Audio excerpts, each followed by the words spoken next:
everything okay? Is it started recording? Yeah.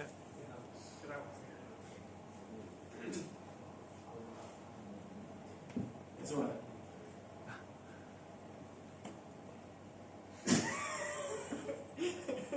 Welcome everyone. Thank you so much for coming. Jakub, thank you so much for putting it together and organizing this. And thank you so much to Progress Bar for having us and welcoming us and hosting us tonight. And thank you all so much for taking the time from your busy lives to come here and listen to us talk about stuff. We want you to get as much as you possibly can out of this. So in order for that to work, we need you to work with us. The more feedback that you give us, the more that we can correct and change our direction. So if something is not working for you, let us know. If something is working for you, let us know. If you want more of something or you want to steer the ship, raise a hand. And we're going to ask for your feedback a bunch over the course of the next couple hours. So I want to just make sure that everyone's capable of giving that feedback, do a little bit of like stretching our feedback muscles. So everyone who has a head, raise your hand. All right, great. Well, not everyone does, but we're doing pretty good.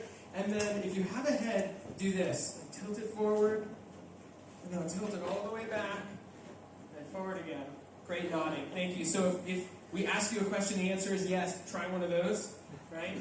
Like that, really helpful. And if the answer is no, one of these, really, really useful. I'm not trying to be like an annoying teacher. It's super helpful for us. Another thing I want just for us to get to know the group a little bit. This is, everyone's familiar with video games? Right? So in video games, they have currency systems where they have a bar. I have this much magic or this much life out of this much magic or this much life, right?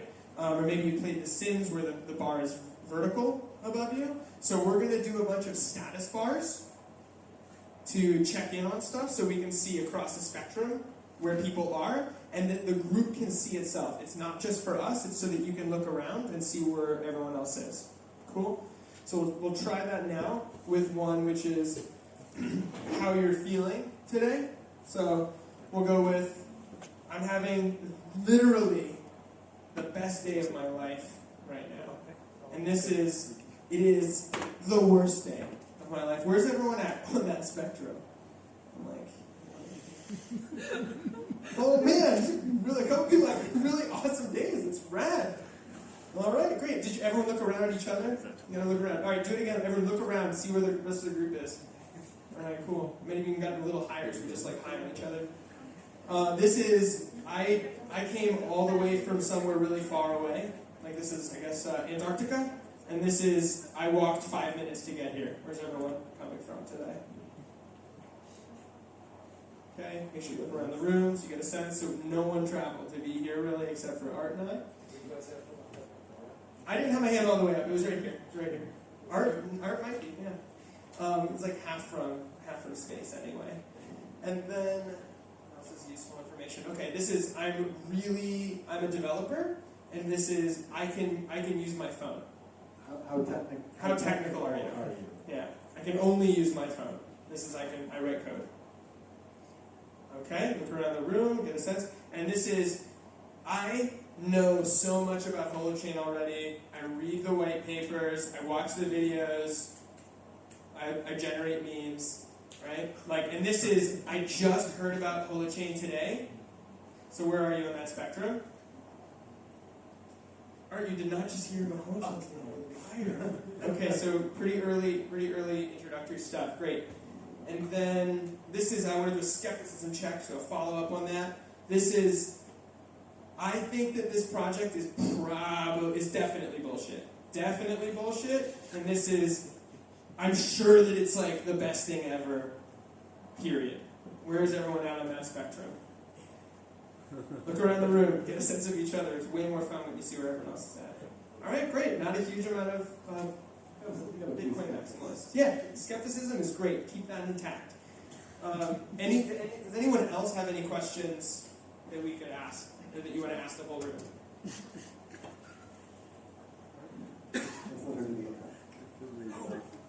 Oh, sorry. I just went. Hello all. I also would like to welcome you for Progress Bar. We are really happy to have you here and also to host this amazing event. It looks like it's going to have a lot of energy. So looking forward to that. And I would just like to tell you about this a bit. So Progress Bar is, or used to be a hackerspace, and it's still now, but there's an additional stuff to it. So it used to be on Michal's Cup, and now we moved on, and now we have also co-work here, as you can see, and you can also come and have a table with us. And it's a place where great ideas are being born. So we would love to have you here. You can meet amazing people here and also go to these events, which also seems super cool. So also we rely heavily on donations. So if you would like to support us, maybe you also like to present this space, there are QR codes you can use for that. You can also take a drink, which are €2 per each. And also there's a toilet and water. So thank you very much for coming. If you have any questions, I'm here and I'm giving big word. Sorry for doing it. Oh no, I'm sorry for not getting you too soon. Thank you. No. And thank you. Let's all give a round of applause. Progress Bar. Thank you. Great. So, although we do have some prepackaged presentations, we're not really into doing that. You've all seen enough boring PowerPoints for your whole life, probably. None of you would be sad if you never had to sit through another. So, as you may already tell from our energy level, Eric and I tend to prefer to be more improvisational and actually work with you, find out why you're here, what questions that you have. So I started off, before we started, had you all write your name on a little sticky note. Is anybody missing one? Just come up and do it on the way. We drew a little triangle over here. And what we find is that most people come to Holochain events because of one of three domains of interest: decentralized tech, social change, or currency design. If you know much about our background, we do a lot of weird currency design, not just even monetary currencies, but reputation currencies and all kinds of other stuff, not just tokenization. And so what I'm interested in is to get a little bit of a map of why you came, what your main interest is. Now, if you're interested equally in all three, you're going to put your sticky note right in the middle, right? If you find yourself sort of interested in decentralized tech and the social change that can come with that, and you want to put it over on this side. You're really into currency, that type of thing. So now we want to invite some mass chaos while you come and put your sticky notes up here on the map to give us a sense of what the interest level is tonight so that we can focus on it. Is there another option? Is there another option you're saying? Yeah. Which is? What would you like? Well, just curious. Curiosity. Yeah. How about just, if you're just curious and don't have particular interest in any of those, let's go outside the triangle over here. Nice. Perfect. Bring it on.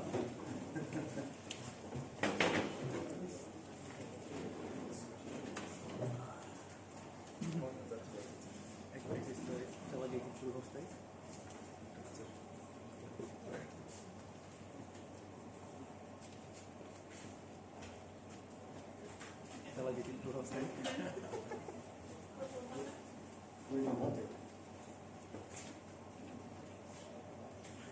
Delegated proof of stake. We can stay. That's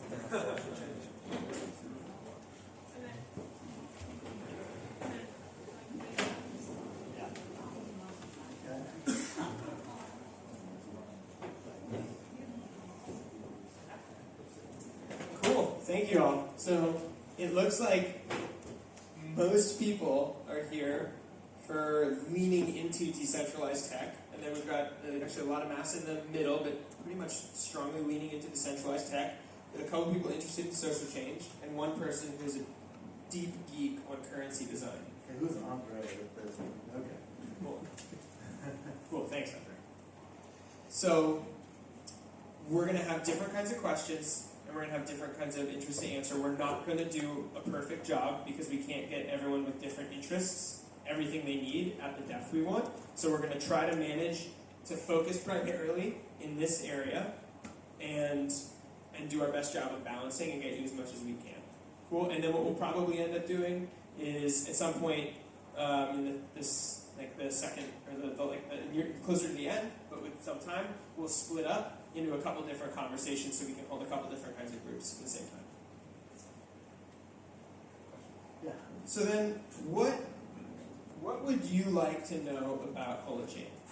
What have you heard about it? You came here already thinking, oh, this is what I want to know about this thing, or this is a question I already have, or is it full of shit about this, or how does it deal with this, or how can I, or when can I, that kind of stuff. So if you have any, raise your hand if you have a question about Holochain already.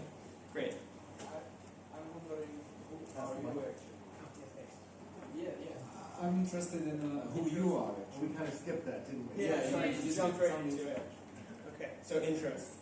I'm Arthur Brock, one of the founders of Holochain and architect of the pattern, the technology pattern that Holochain is. So you can pretty much ask me anything about any of the tech, and I've got that, or really of the whole organization.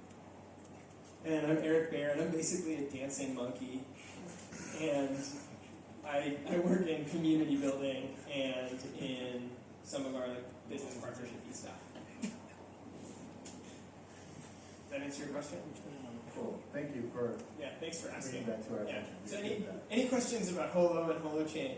That was that. Anything else? Can you actually give us a small intro about you, because I saw your biography and I think it's quite impressive. So just like five sentences to have a better intro about you. Me?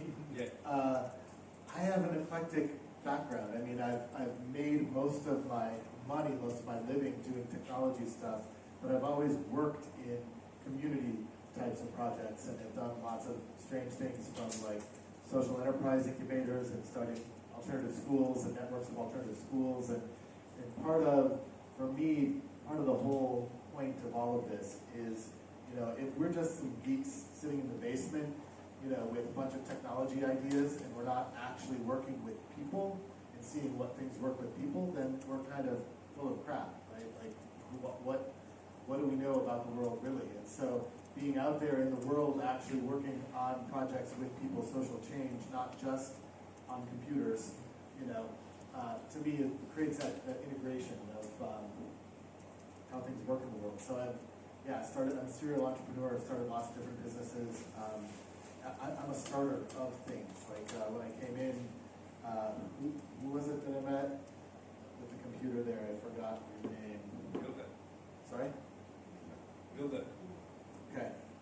And you said that you were a founder here, and you were a founder of the, it was making me think. Not founder, but co-founder. There are a lot of people. It's Yeah. a collaborative project. Yeah. I'm a starter of things. I'm a founder of lots of things. If you look at my LinkedIn, you'll see that. And then I usually train up new leadership and move on to starting another thing.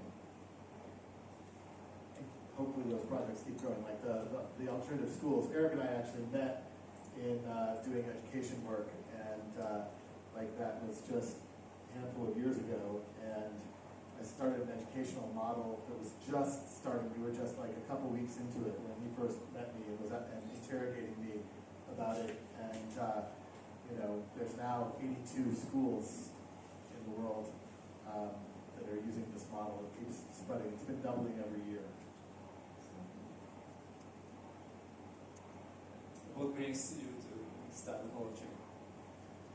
Well, what we want to do is gather some questions to put up on the board, not necessarily answer them all right now. Like doing some introductory ones are great, because we did kind of skip that part. Sorry. But what we'd like to do is actually gather a bunch of questions. And what I'm hearing in that one is like a why Holochain? Perfect. And other questions? So we'll just keep saying questions, and then we'll write them down, and then we'll go through and get them. Well, I'm not really familiar with this Holochain, so my question would be, what is it? What's the purpose of it? What problem does it solve? And in general, how does it fit in the whole crypto and crypto crypto space compared to other technologies? Is it like as much detail as you can give? So the consensus mechanism, proof of work, proof of stake, BFT, so and the structure, is it some graph or some?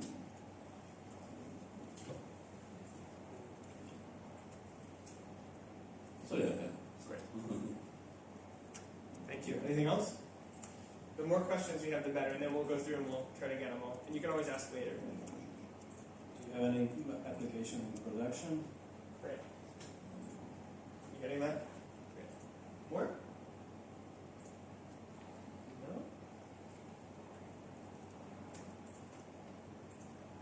When did you realize that you have to switch from the traditional token-centric model to agent-centric, which is like one of the main differences of Holochain? Nice.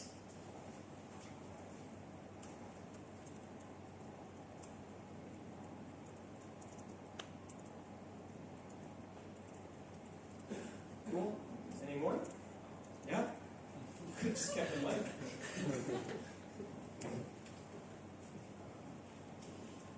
How it works, your security model?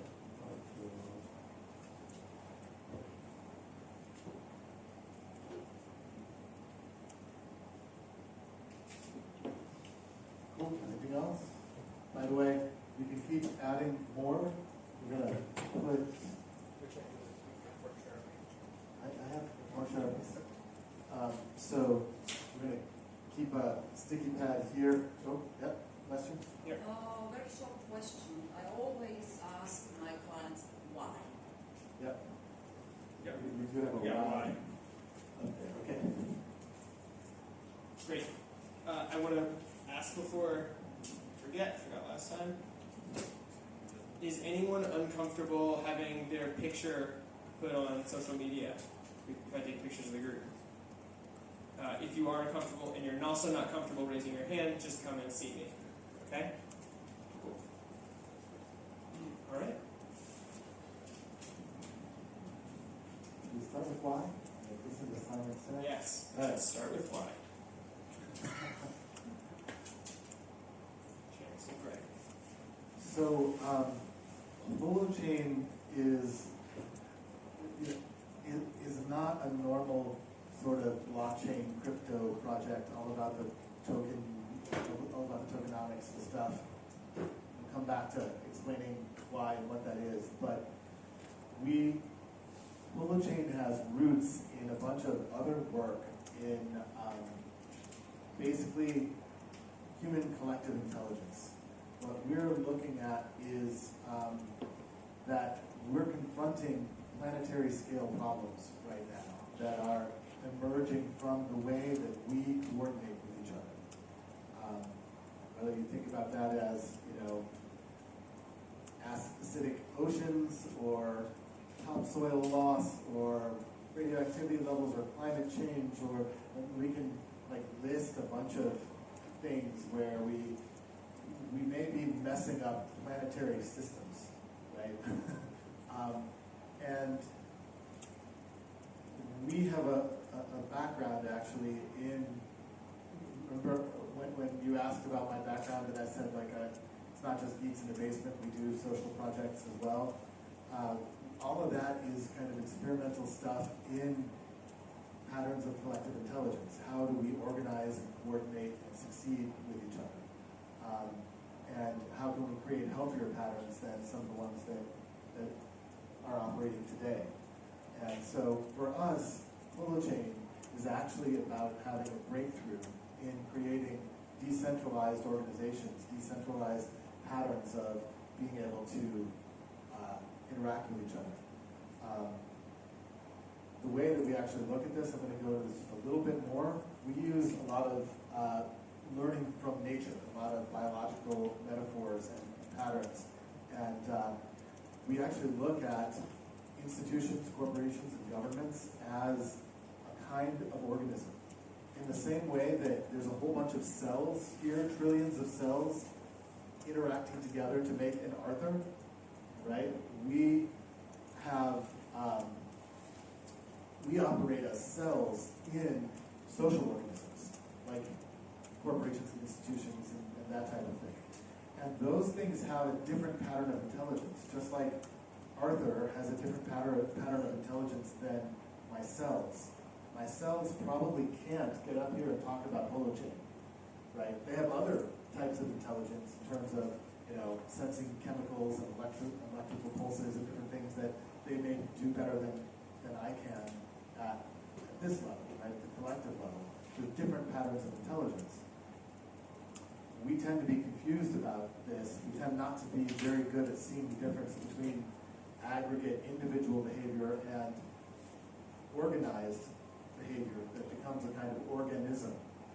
And so if you think about like a major oil company, if they got an enlightened CEO in there who's like, okay, we're going into renewables, we're going to create a whole sustainable future, all that kind of thing. If they compromised short-term profits to do that, how long would they stay CEO?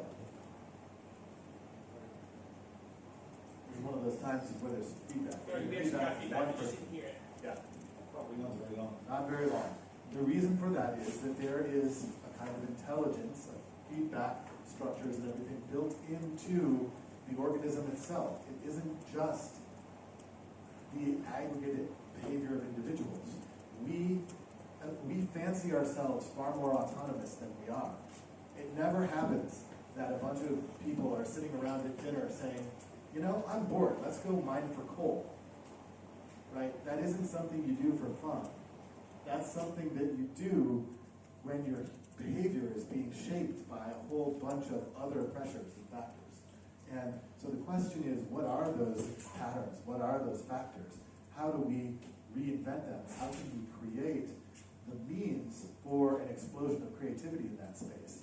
So sorry, this is a long answer, but this is the punchline, and we didn't have words for it up front when I started explaining this. We look at Holochain as a way of encoding social DNA for social organisms, and that we need to have, like when DNA showed up on the planet, there was an explosion of creativity, the Cambrian explosion of new life forms, right? Lots of experiments. We want to empower a whole explosion of new ways for us to coordinate together on all scales. And that's why Holochain.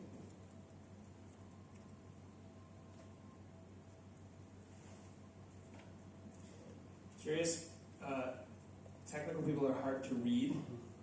Still no idea what is Holochain. So, Well, it wasn't We'll the get why. to it, but I It want wasn't for the the why. why. It was the why. I want to know this is what do you want after hearing that, or what is anyone feeling? Yeah. so you mentioned the word coordinate several Yes. times. So, but can you be more precise? What to coordinate exactly? What types of behaviors? A little bit more in detail.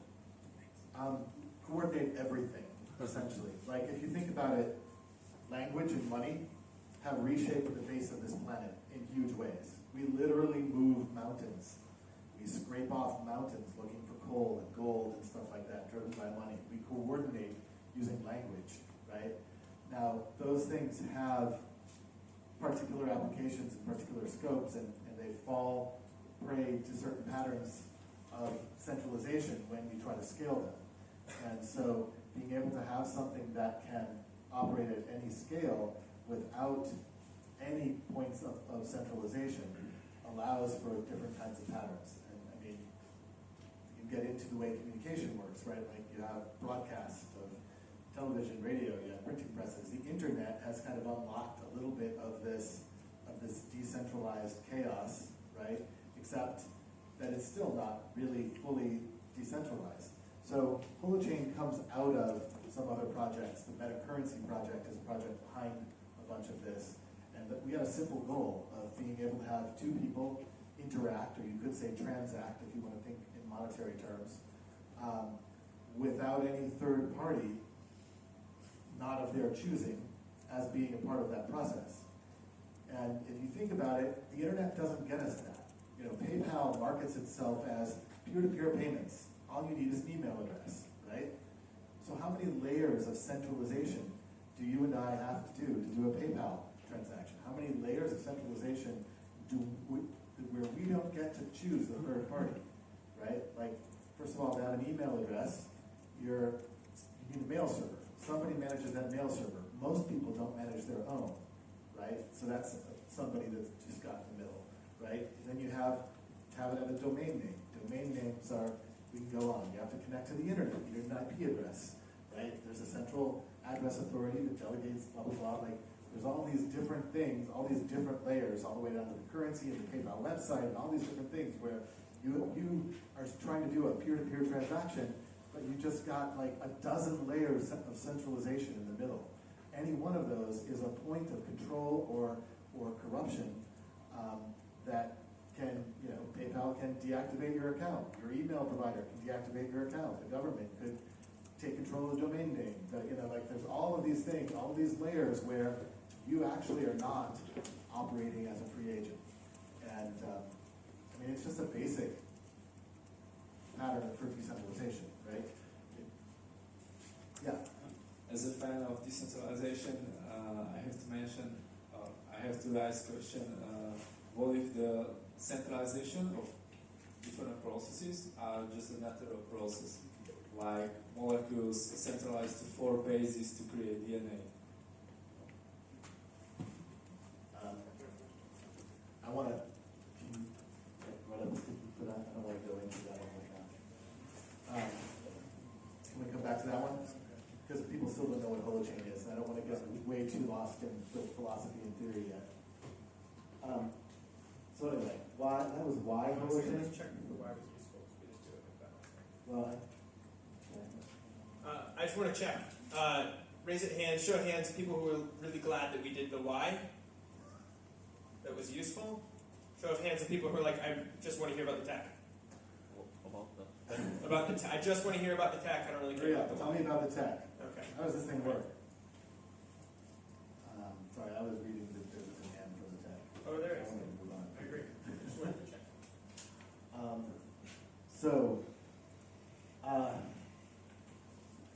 Let's talk about the tech. So Holochain is not blockchain. It is not a DAG. It is, it's a little bit more, it's probably better to think of it like GitHub plus BitTorrent, where each agent, each user has their own chain where they're writing their changes to. Just like if you're editing code locally on GitHub, but then you publish the things that you author. You publish to a distributed hash table. This is the BitTorrent part, that's the GitHub part, right? You only write your changes to your chain. You don't write other people's. This is not trying to write a global state into a chain. So first of all, let me back up. What Holochain is. Holochain is a data integrity engine for distributed apps, right? I say data integrity engine because I don't want to say database because that brings in a bunch of assumptions, but you can think of it like a distributed database, but it's different. It's data integrity engine. It's all about the rules of managing data integrity when something is scattered, but is held among hundreds or thousands or millions of peers.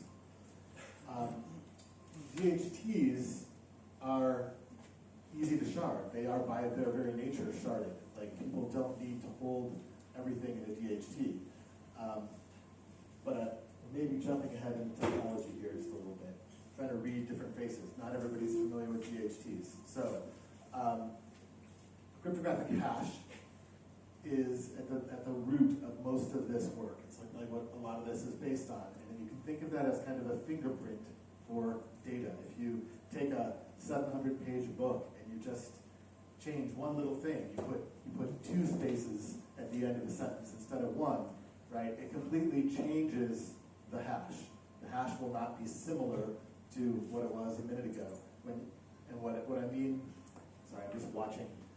Not everybody, we have different levels of technology exposure here. Completely understand and am familiar with hash functions and what hashes are, and this is what is a hash? What does hash mean? Where are you on that spectrum? Look around at each other. Okay. That's the problem. We have both ends of the spectrum and almost nobody. This is the problem of decentralization. But it's mostly up here. So I have a solution. Who knows about hashes? Raise your hand if you're really confident in your understanding of hashes. Keep your hand raised if you're willing to explain it briefly to the people that don't. Thanks. You. Come with me. If you want to learn about anything that you missed during this section, I'll catch you up on. Okay? I'm not a programmer, so I just... You don't have to be a programmer. You should have to explain it conceptually, because the people who don't know what hashes are certainly not programmers. So, come with me. If you had your hand here, if you don't know what hash is, we're going to go into this room and explain it real quick. So that's you. And was there anyone else? There are a Yep. couple Couple more. people. Cool. There's a couple others.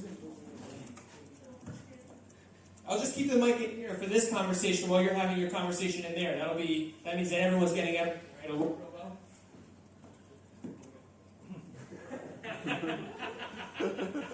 All right.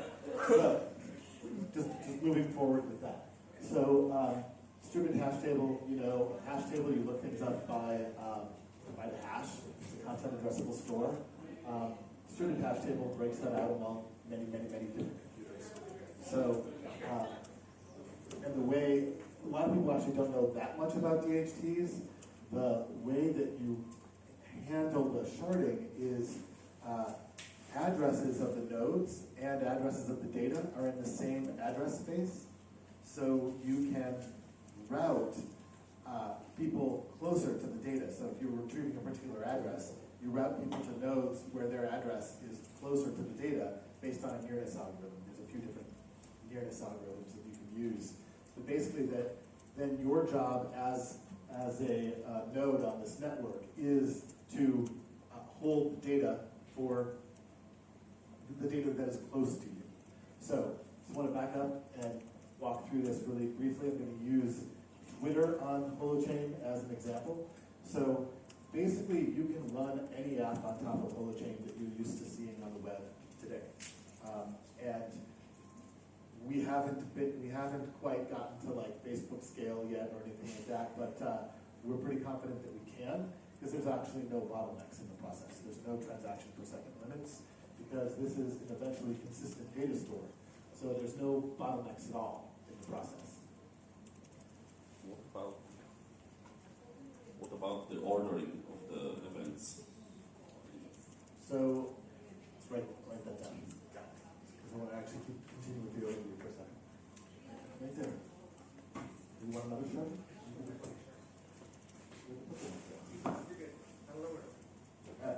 So, I just want to use Twitter as an example really briefly. So, Holochain needs an application to basically run its integrity rules. There is no monolithic Holochain. Like on Ethereum, Ethereum has one blockchain. Every dApp is running on one blockchain, right? Every transaction that somebody's doing is being reported to one blockchain. There is no one Holochain. Every app is a separate peer-to-peer encrypted network. So when you create a new app, you've created a new DHT, a new address space, a new peer-to-peer network, and essentially the ID of that network is the hash of the app code. And that app code is each user's Genesis entry on their local chain. So this is a local chain. That's why the first one here is called DNA. We call it DNA because it's the rules. Whatever cells have the same DNA, they're part of the same organism. Does everyone get that? Whatever cells don't have the same DNA, they're not part of the same organism. Does anyone not get that? It's okay if you don't. Okay. So then this is header, right, which we hash the DNA to the first header. You can always track back somebody's chain all the way back to the DNA and make sure that everybody has the same set of rules they're operating. The next entry is your public key, basically. It's your address in this space. And it is also the authorship by which you're going to sign every next entry, every continuing entry into your chain. In the headers contain a pointer to the entry, right, the hash of the entry that they're pointing to, and a signature of that, a timestamp, in the local time of that computer. We're getting to the ordering part. So then you start putting entries. So here would be the Twitter DNA that we're talking about. Here would be your public key. The next action might be to declare your username in the space, your handle, your Twitter handle, right? The next action might be hello world, tweet, right? Another action might be follow someone or that kind of thing. Every one of your actions get recorded to your chain. And they get published actually in pairs, entry header pairs. Headers also get published alone, but the entries always also appear in the headers when they get published out to the DHT. The DHT is not just a normal DHT. There's a few different things about it. It's also a validating DHT. So suppose in this Twitter app we say that there's a redundancy level, a data redundancy level of 50. We want 50 copies of every tweet out there, so that even when some nodes are offline, that there's still nodes online that have it and that kind of thing, right? So that means that when you tweet something, it's going to go out here to 50 different nodes that are going to validate it. It's a validating DHT. They check against their DNA rules. It's a data integrity engine. So the rules are really about integrity. They're about, do you have the permissions to do this action? Did this action actually follow the schema for this type of entry? So for example, one of the things that I think is kind of funny about the first version of Twitter that we put out on the previous version of Holochain that was written in Go, we're now in a version of Holochain written in Rust, by the way. It took us much longer to rewrite that in Rust than I would have wished. But it's fun to show the version out there, to show validation rules and say, okay, here's a rule for editing, right? Like, you've posted a tweet, and if I try to edit your tweet, you can see that there's a rule that checks, is the author of this update equal to the author of the original post, right? Because only the author can edit their own tweet. That makes sense. That's a permission you might want to enforce in the data integrity rules, right? But if you skip to the next thing, and you look at the validation rules for delete, it just says return true. Right? So what that means, even though the UI doesn't give me a way of deleting your tweet, means if I write my own little UI to call into that function, I can delete your tweets because there's no checks in the DNA that would pass validation. That action would pass validation from the peers because that's the way the DNA was written. Does that make sense? Seeing good number of nods, but I'm still seeing people wondering stuff. Is anyone stuck anywhere? It's really helpful. No, hang on. No? Please, hang on. Okay. I can tell where people are stuck. Okay. Just bear with me. So, it's going to help to understand a few other things because a lot of you are carrying blockchain assumptions in, right? Who's familiar with blockchain and kind of comparing this in your mind to blockchain or DAGs? Pretty much everyone. So, let me say a few things. Holochain does not have a currency. It doesn't need a currency because of the level of efficiency that we're talking about. So in the example we were just using, suppose you're running Twitter on a Twitter Holochain app on your cell phone, right? First of all, can you run a blockchain node on your cell phone? Full node, doing validation, all that kind of stuff. Generally speaking, not, right? Like, obviously not one doing proof of work. Your battery life would be like 20 minutes, and you'd never win anything. You'd never mine any nodes. It'd be a waste of energy, right? But because we are, first of all, it's only doing the Twitter app. If there's a Facebook app and Slack chats and lots of other types of things on here, you're only dealing with the apps and validation for things that you have installed that app for. You're not doing it for every app, right? Yeah? Is there validation DHT common for all global Holochain, or is it just... There is no global Holochain. No, I think you're asking, is the validating DHT always there with Holochain? Is that what you're For saying? every Holochain app has their own DHT. There is no global DHT. There is no global Holochain. So each app is its own network on a DHT. That's each app. And then, yeah.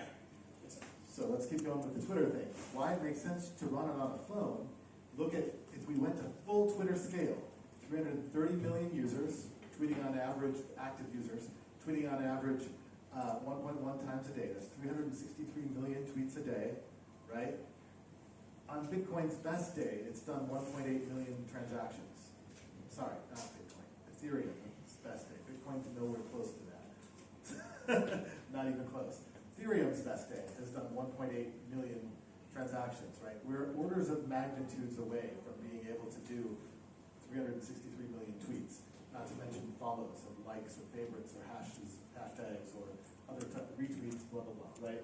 So if you think about that, you think 363 million tweets, how can you deal with that on a phone? Well, you don't. You deal with the 50. Remember we said if they put a redundancy factor of 50, if on average active users are doing 1.1 tweets a day, 50 times 1.1 is 55. So that means you have to store 55 tweets a day to your phone. You have to validate them and store them to your phone. So about every 27 minutes, you have to do 2 milliseconds of processing. That's totally feasible to do, right? That you can do on a phone, and that isn't an undue burden. And after about 2 years, that's equal to 112 megapixel photo of storage. So it's not an undue volume of storage either. Yeah. Is the DHT e-voting doing some kind of compression or? Not currently. So, let's say we'll go on with the Twitter example. So, if I have my Twitter on the Holochain, Yeah.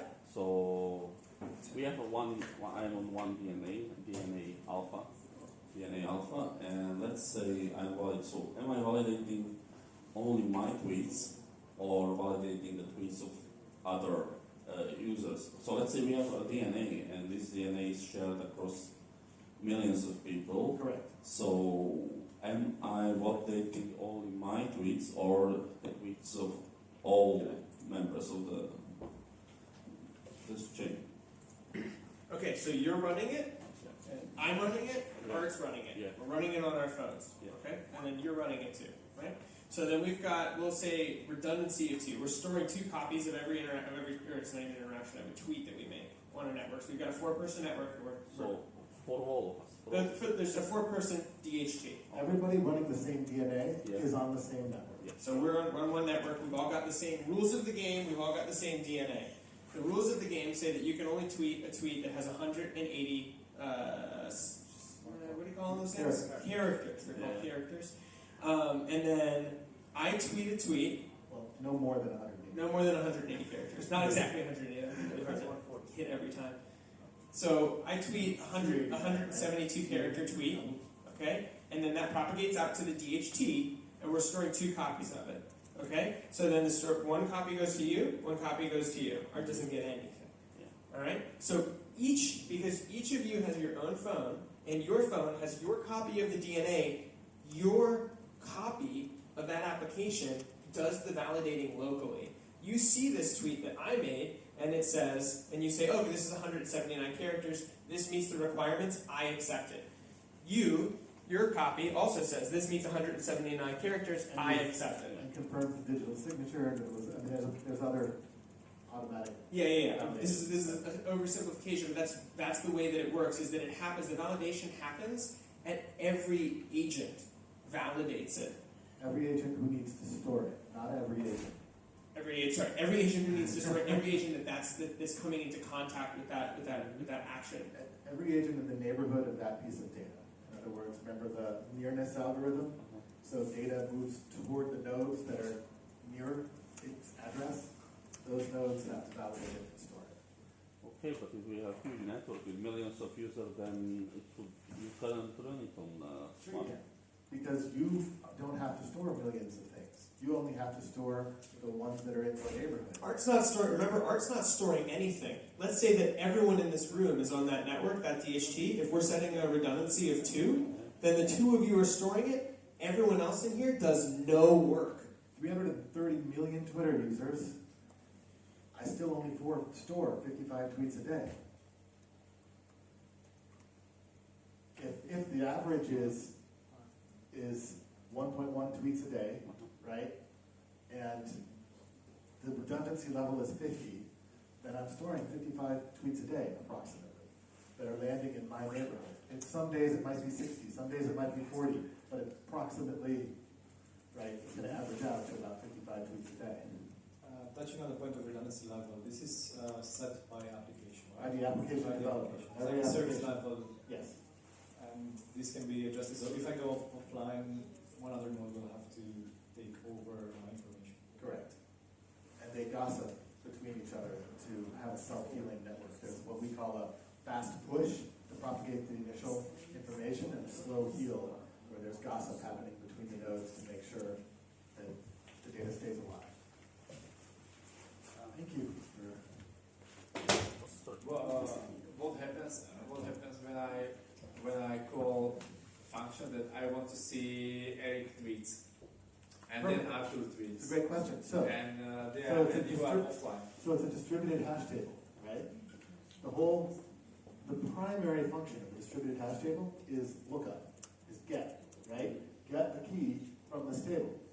So the whole point of this is that it's global discoverability of local state changes. I mean, the key difference, you were asking what makes this different between other projects and stuff. One of the key differences is that we say, I'm going to state this strongly, maybe piss some of you off, but global consensus is screwed. You can't do global consensus and scale. Global consensus is not the way the world works. There's no such thing as global state.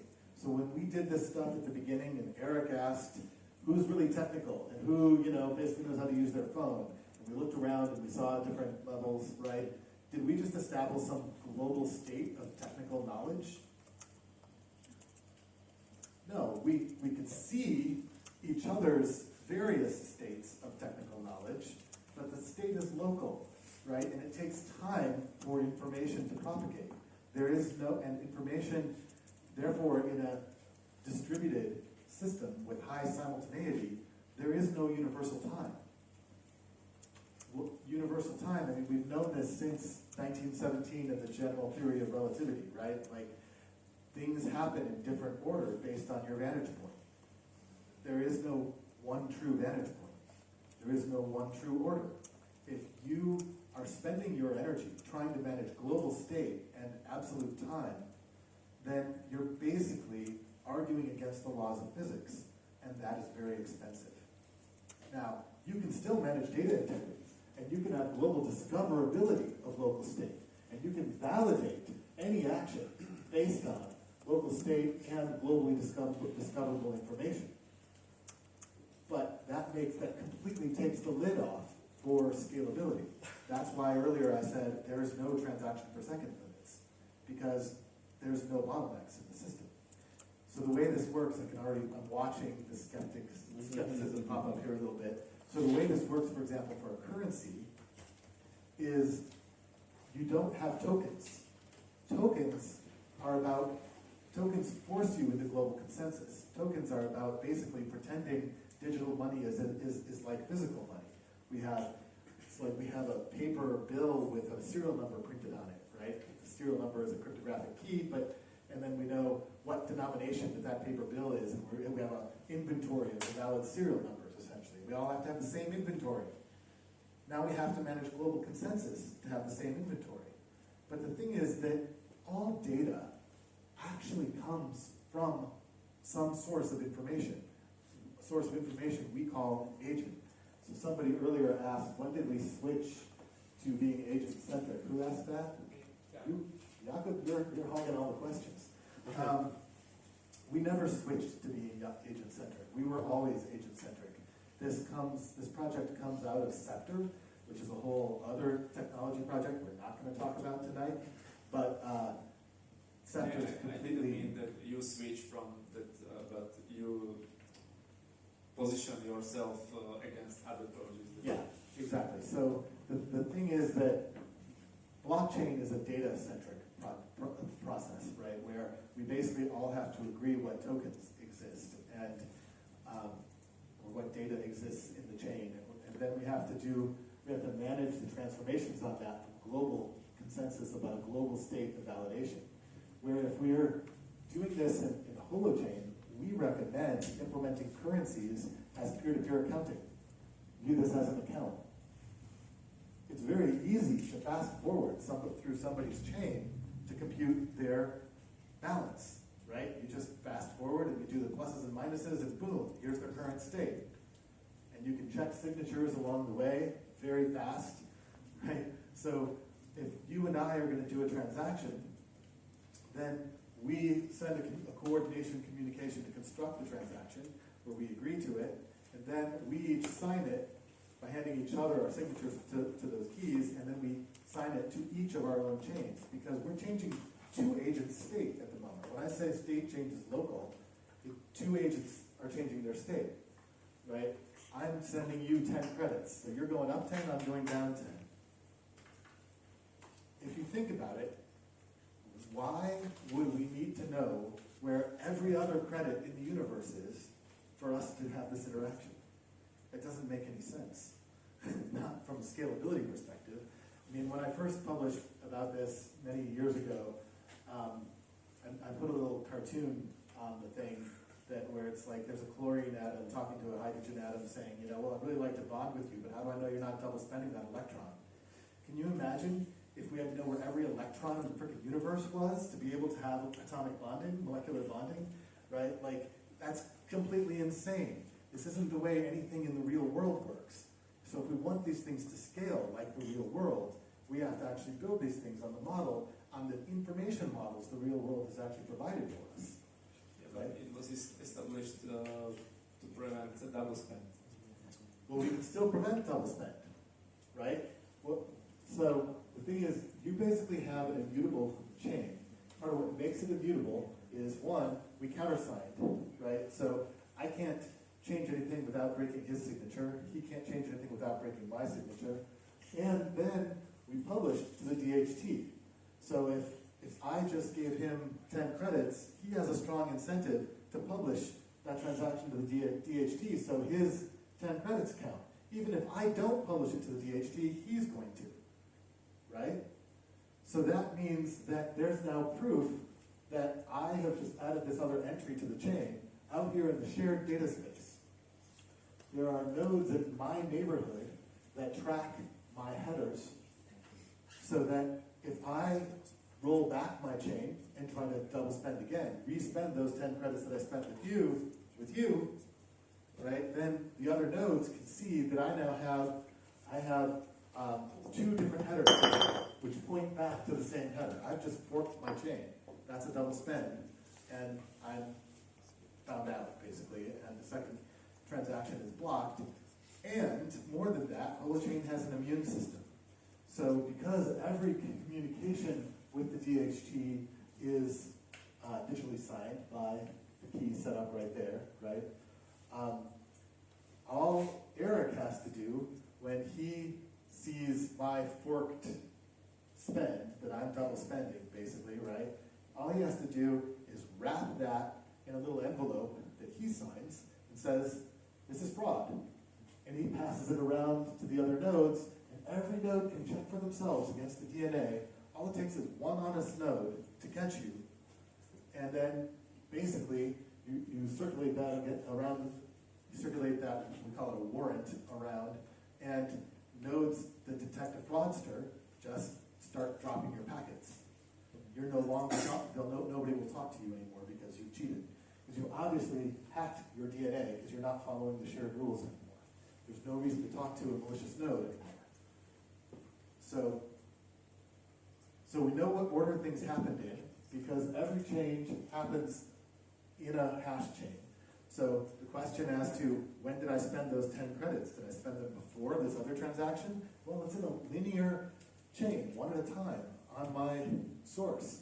There's no question as to what order it happened in, and there's no question as to what order it happened in for him. And it doesn't matter what happened for anybody else, because ours are the only two local states that we're changing. We don't have global state, so we don't need global time. Does that make sense? Actually starting to see this sink in a little bit with some people. They're like, wait a minute, this might work. It's on. It's Just Just a question about the DNA. So the DNA is actually the lookup ID, or what it represents? the DNA. We have an ID for the DNA, which is its hash, which goes onto the header. The DNA is actually the source code of the app. It's not the source code. In this scenario, it's the WebAssembly. So right now, our app's compiled to WebAssembly, and so it's actually the WebAssembly package. If you change anything in that WebAssembly, then it no longer hashes to the same hash, and it's no longer the same DNA. We had another relevant question for now, which is when you say Holochain does not need currency, why hot token then? So you have to have a holo. No, that wasn't it. That wasn't what I meant.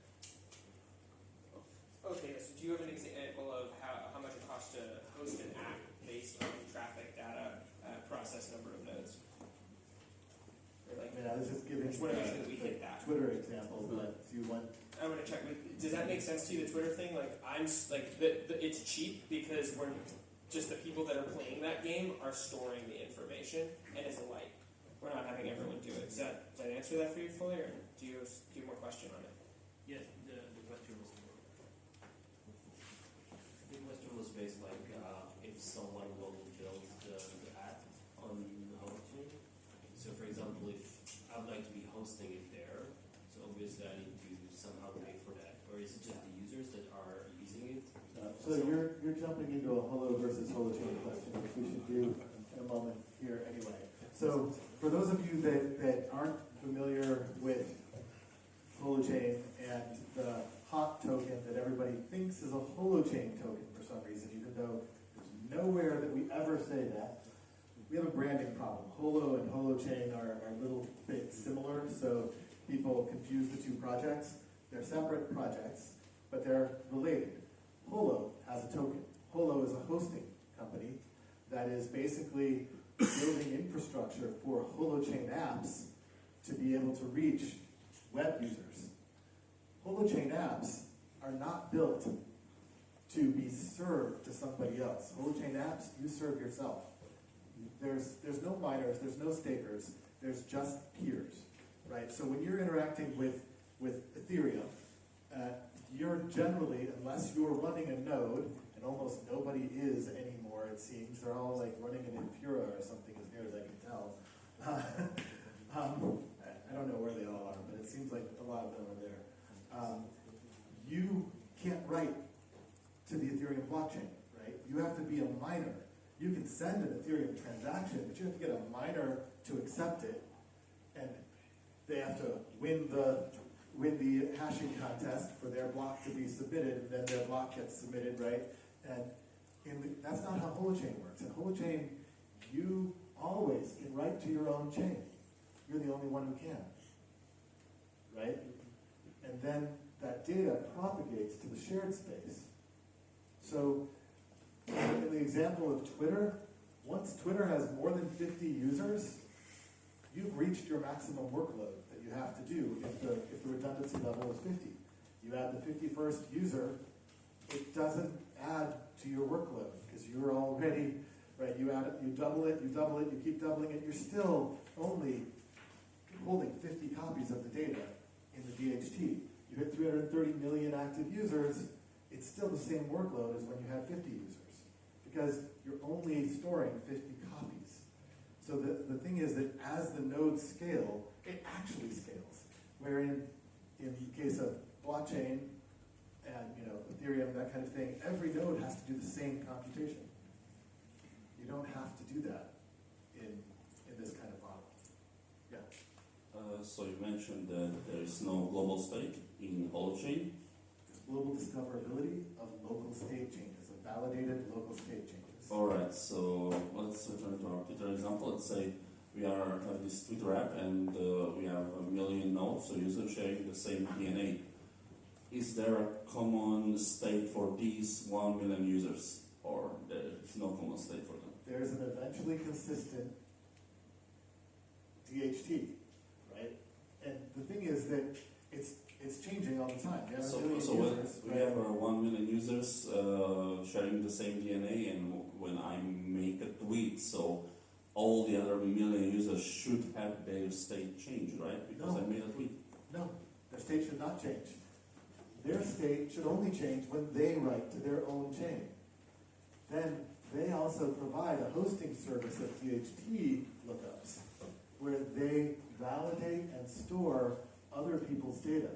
They're the only ones who can change their state. And they only change their state when they tweet or follow or unfollow or favorite or like or, right? Like, you get what I'm saying? That your state is in your local chain. And then you also store, as a distributed data lookup service, you also store DHT entries that came from other people's chains. So your tweet is going to go to 50 nodes out there, but not to 1 million nodes. Well, let's say I have 1 million subscribers, so they should go to all of them, right? No, the subscribers are looking it up.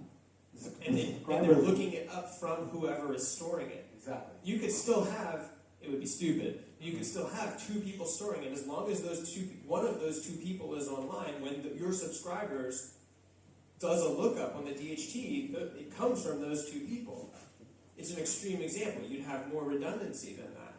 But that's how it works. So it's the looking up. It's not the, yeah. I want to just do a check-in with everyone. I'm following along with this. I want to keep moving, and this is, I'm having trouble tracking. Where is everyone? Good. Great. I'm going to ask this different question about. So the other question that I want to know about is, wow, yeah, I'm starting to see that this kind of breaks through the need for global consensus, or I'm still pretty skeptical. I'm not convinced this works. Wait, hang on. We want to see this. This is, oh my gosh, this could be real, and this is, nah. Yeah. Where are you at right now? More hands. Okay. Yeah, you guys are unwilling to say where you're at. You're still sorting it out? Christian, sorry. This is like, oh wow, this is incredible. This, maybe we can break through global consensus, and this is like, nah, where are you at? All right, cool. One skeptic, one Love it. alright, great. Cool. All right, wait. So I want to actually distinguish Holo versus Holochain, because I said briefly, Holochain you host yourself. You literally point your browser at localhost. Your app serves you the interface, and then requests whatever data it needs from whatever nodes it needs to talk to get that data, right? So there is, in answer to your question before, you host yourself in Holochain. Now, if you've written a Holochain app, you've written Twitter, and you want Twitter to be able to go mainstream, you know darn well that not everybody's installing some next-gen crypto app to be able to use things. They expect to be able to just type a web address into their browser, and they want to be able to get to things, right? Holo is that bridge. Holo basically allows some nodes to say, we will run Holochain nodes for other users. So when grandma goes shopping for vacation properties on fairbnb.org, that's a Holochain app, right? And she just types in fairbnb.org in her web browser. She doesn't install Holochain as some, killer new next-gen crypto thing because she's not hip to that scene. Then it just works, as far as she can tell, it just works like a regular website. But it's being served to her by a node that is, I would say, volunteering, except that they actually get paid. The Holo hosting framework has a currency in it that is intended to be able to do billions of microtransactions for hosting every day, to be able to pay hosts for providing these hosting services. Just last question for me to click it in. So I have these nodes that are serving what's called web servers. I request, do I have an identity in this system, and all my changes are tied to this identity? Is it if I request 20 You're a web websites? user, you're saying? Yeah. A web user? Yeah. So in this, If I request 20 websites, will I have 20 private chains, each with different DNA? so until you write to the system, until you make a state change in the system, you're basically using a read-only anonymous instance. Now, the truth is that we have JavaScript on your side of the browser that has generated a random key for you, and you're signing, because everything in Holochain expects things to be signed. But you're basically creating a throwaway key for a while. It actually does stay as a session, as like a key that you would continue to use when you went back to fairbnb.org or whatever. But until grandma clicks on book now, when she's just shopping for properties, she can look up as many things as she wants, right? But when she clicks to book one, now she's wanting to be able to create state changes. She has to have a source chain. She's not running Holochain. She can't host her own source chain. So a host, whoever her session is connected with at that moment, basically generates a chain for her. And then we create a pod of 5 hosts that start synchronizing that chain. Now it's true, sorry, there is one place that we use consensus, and it is actually just between the 5 source chain hosts, but consensus between 5 computers is easy, right? So that node, once it gets other nodes to host the source chain, it has to get the signature of 2 other nodes, so you just got a majority each time you're committing a new entry to the chain, and blah, blah, blah. Anyway, we're getting into too much detail here, but there is consensus for managing 5 copies of the source chain. So that if that node goes offline and grandma comes back and wants to check her reservation that she reserved, one of those other nodes being online is all that she needs, right?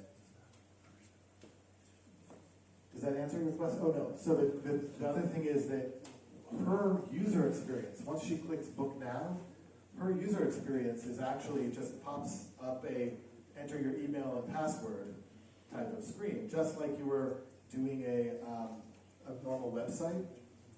And we do a bunch of stuff behind the scenes because emails and passwords are inadequate randomness for key generation. We're actually doing, we're taking some randomness from her and combining it with some randomness from us and generating a big salt piece of randomness that her email gets tied to, so that she always retrieves the same chunk of randomness, and then we password encrypt that with her password, and then we generate her keys in protected browser memory in the JavaScript space, so no other things can be reading it. We save the keys nowhere, so every time she goes back, she does have to log in again. So that's for us how we actually introduce somebody into key management, and then if they open another browser, as long as they enter that same email address, they'll get connected to that same randomness that we handshake with them the first time. And as long as they enter the same password, it will password encrypt to the same set of keys, and then we can do a derivation based on the DNA to say that's the key for Airbnb, this is the key for this other app, and this is the key for this other app. And so it's we basically hide all of that crypto world stuff from the web users, but they still are doing it. So, hang on a second. Are you complete? So then I make first reservation on this Airbnb. So the H0 it would be okay. I reserve a hotel. Then 1 week later I reserve something else. So H1 for me would be you reserve another hotel, and then I go to Fair and I do the taxi. Will this be my H3 entry, or will it's completely different instance? It's a different chain. It was my first DNA, taxi, so it's network okay. peers. So there's no tie.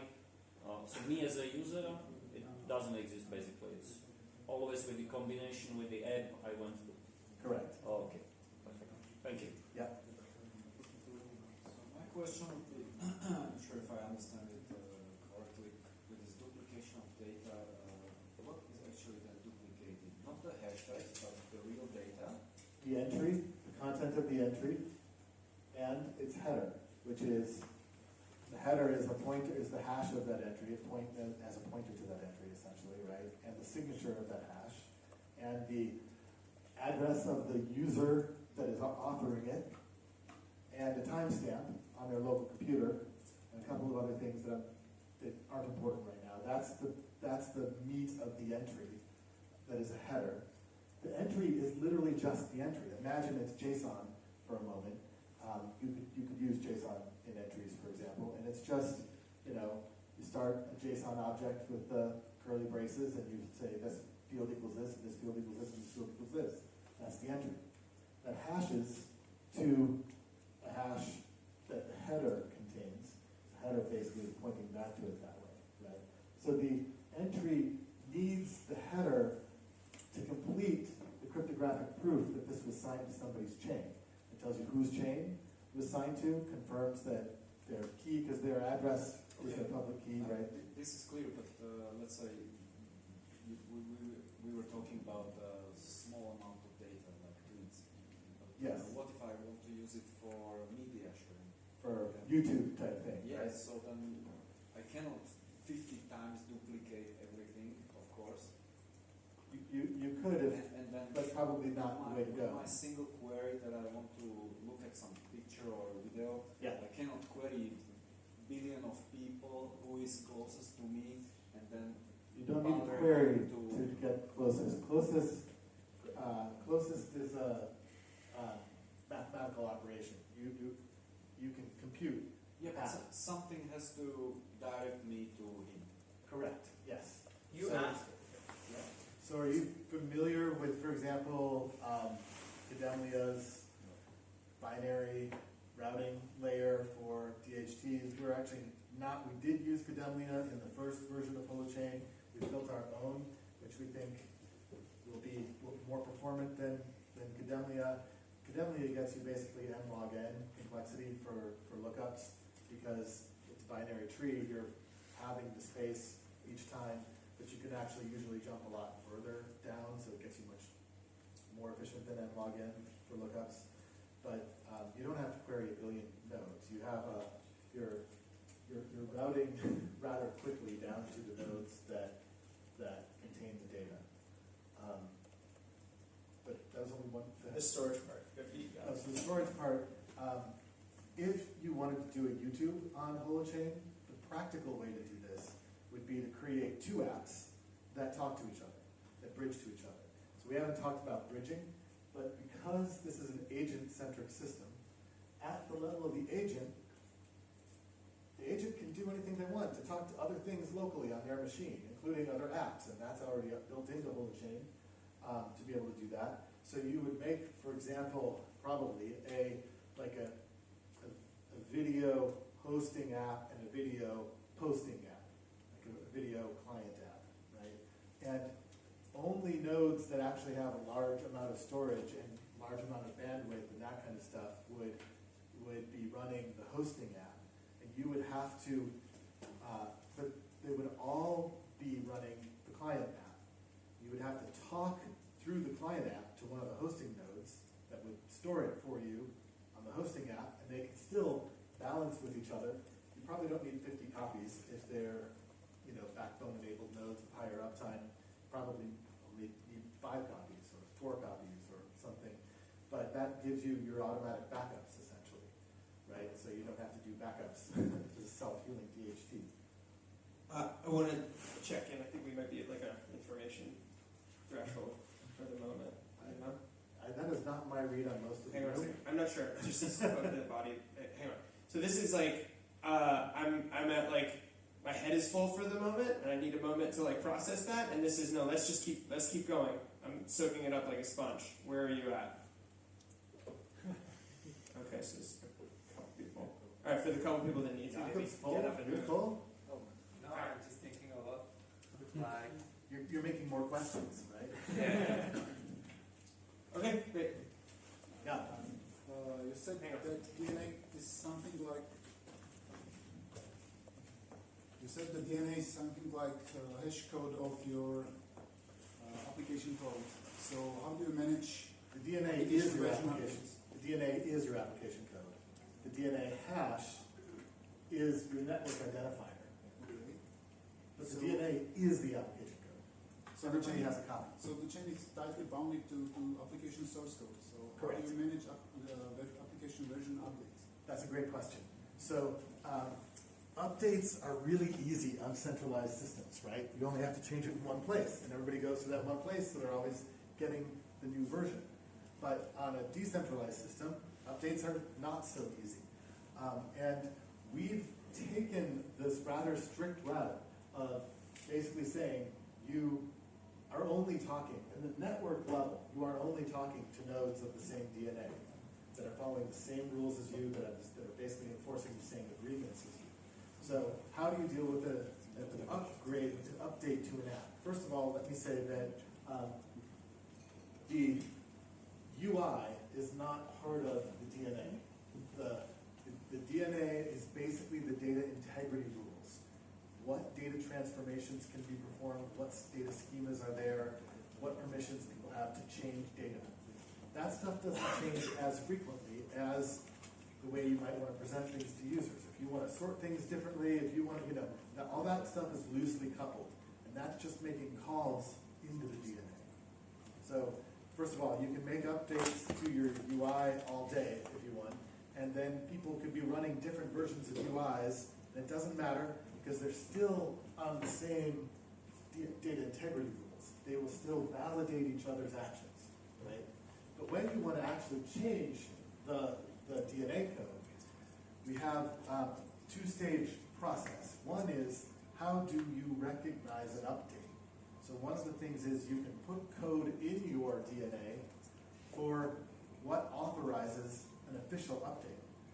And that probably starts off pretty centralized, where it's like the developer that's building the code says, well, my key signs this thing as an official update. And that's the proof we need for an official update. But then, as the project grows into a wider community, it maybe might like an M-event signatures of some developer committee or community or something, right? And then it could get to the point where you could actually bridge over to some sort of voting app. And you could collect feedback from the community to accept an update. So the first phase is, what is an official update, right? And then being able to flag that at a particular anchor so people can see, the nodes can see that there's now an official update for this app. Then the second phase happens, which is start the update or migration. And I'm going to oversimplify it just a little bit right now, but the basic gist is you put a closing entry on version 1 that says, I've moved over here, this chain is closed, I've moved over to this other DNA. Put an opening entry after the DNA and user ID. You put it in the first real entry. You put an opening entry that basically says, I came from over here, and I'm carrying this state forward, if you have some stateful things to carry forward. Or you can say, I am starting my migration posts, if you actually have data that you want to carry forward, and you want to put a series of entries in, and then you can close that series of entries as migration complete, right? So anyway, yes, we have tools to help with the migration, and you can see, it also creates continuity between the apps. Does that make sense? Because they're different network spaces, but they can still talk to each other. Basically what you do is you run both copies of the app for a little bit of time while you're migrating, and then at some point you just stop running the old version because there's nobody talking over there anymore. Thank you. Yeah. Yep. How do you handle privacy if everything can be hooked up from the global database or the So what's beautiful, I think, about Holochain is actually there's a lot of different layers that we address privacy. So first of all, your network might be a private network. So you might be running a Slack team just for your company, and you have, as a validation rule, when somebody creates their address in the space, they have to supply an invitation code, for example.